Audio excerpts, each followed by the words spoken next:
Hey, what's going on? If you've been following the channel, you know this channel has a very, very different view of poetry than a lot of other people out there. I'm all about being open, radically honest about literary possibilities. I want people to understand that literary poetry doesn't need to be mystical. We can demystify this process. We can make it to be a more open, engaging thing where people can put in a little bit and get some stuff out. They can put in a lot, and it can be something for everybody.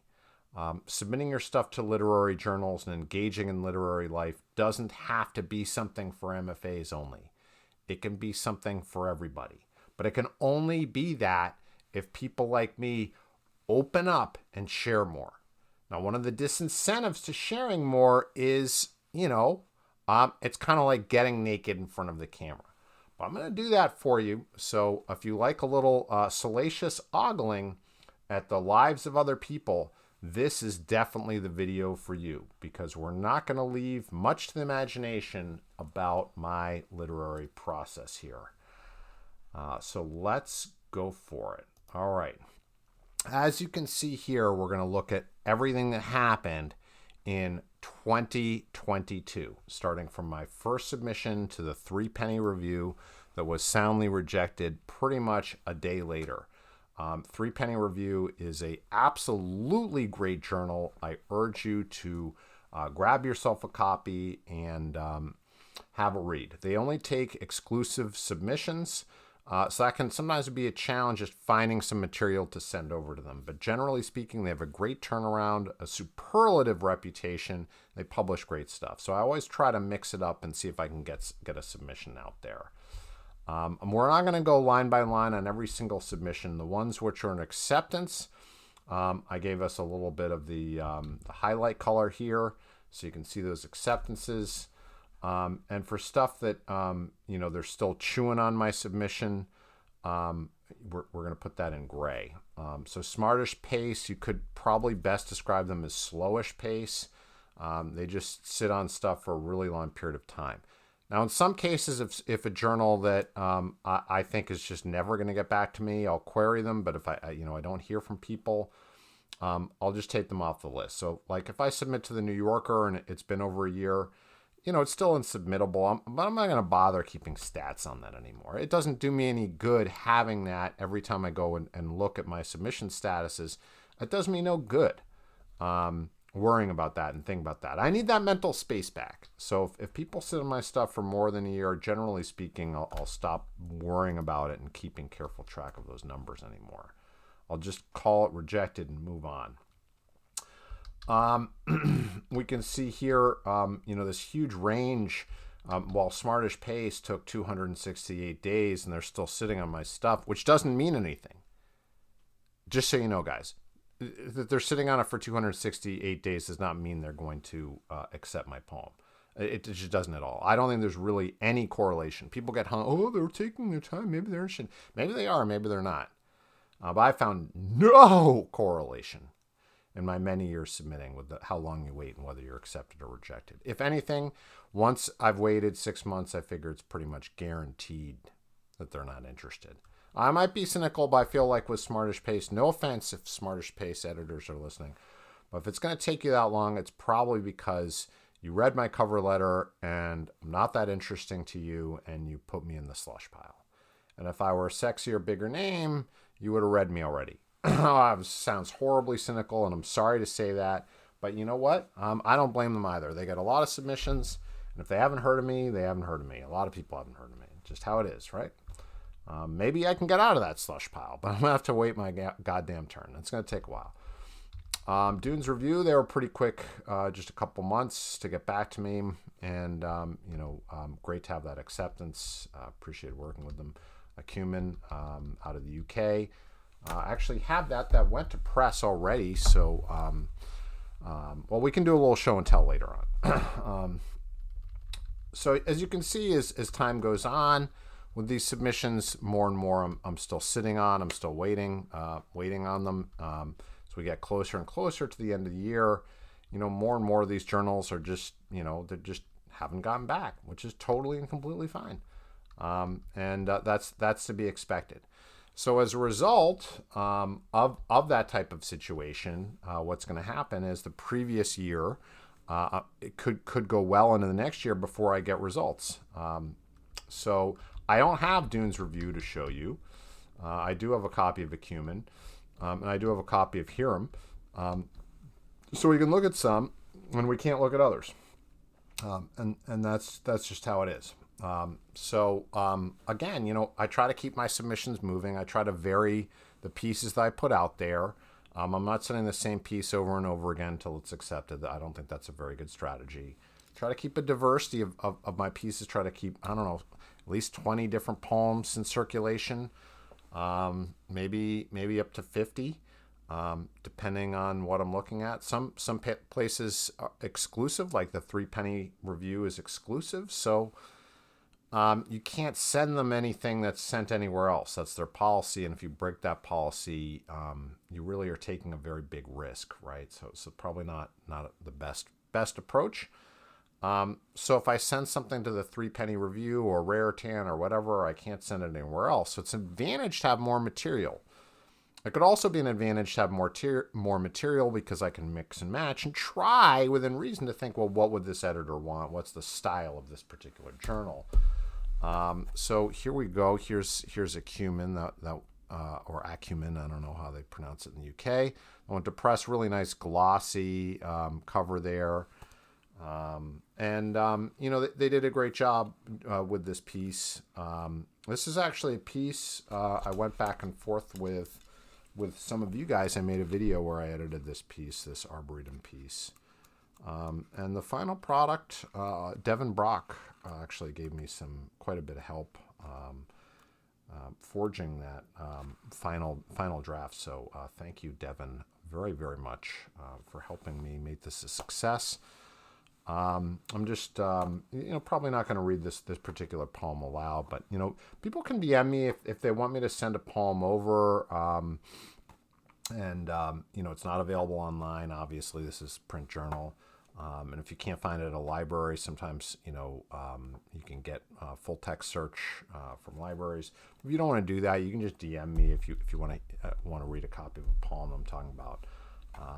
I love my fans, so if you are a fan, please feel free. I'm very happy to share with you. Yeah, so here we have Hiram Poetry Review. Kind of simple black and white format, but gets the job done. Nice little journal from Hiram College in Ohio. Great working with them. Super simple.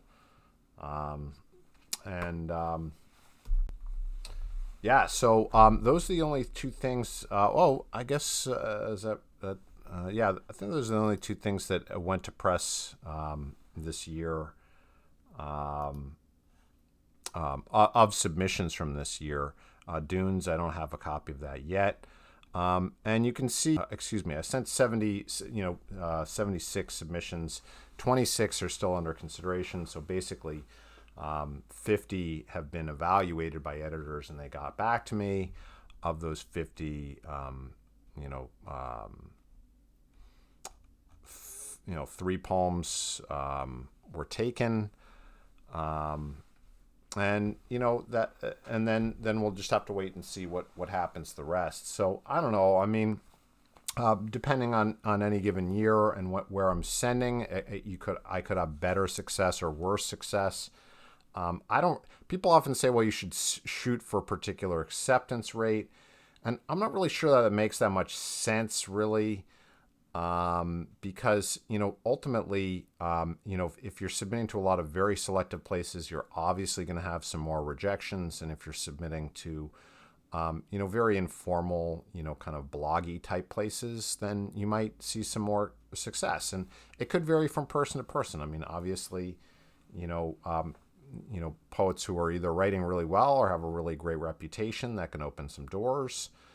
I do think quality matters, and, quality poetry can break through more often, but you still have to give it a chance and be persistent. And there's luck involved too. So you kind of have to be at the right place at the right time a little bit. So,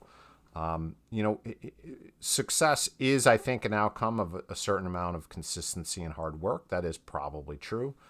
But it's not. I've gone through long streaks where you just get rejection after rejection. You can't get anything published, and I don't necessarily conclude that those poems are worse per se.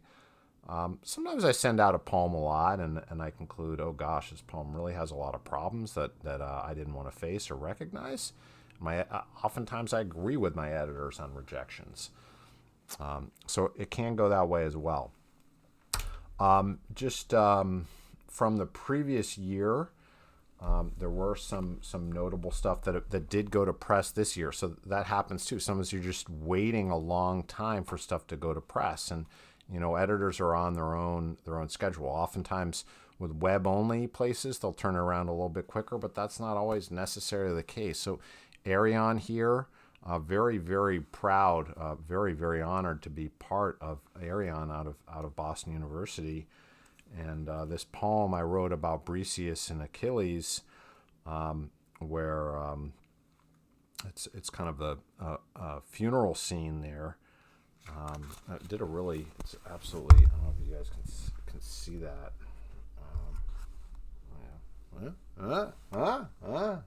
There we go. Yeah, they did a really, really beautiful job, with the layout, the type, the details. I mean, everything about this journal is absolutely gorgeous. Probably one of my favorite acceptances in my career thus far. So huge shout out there. That was extremely meaningful for me on a personal level.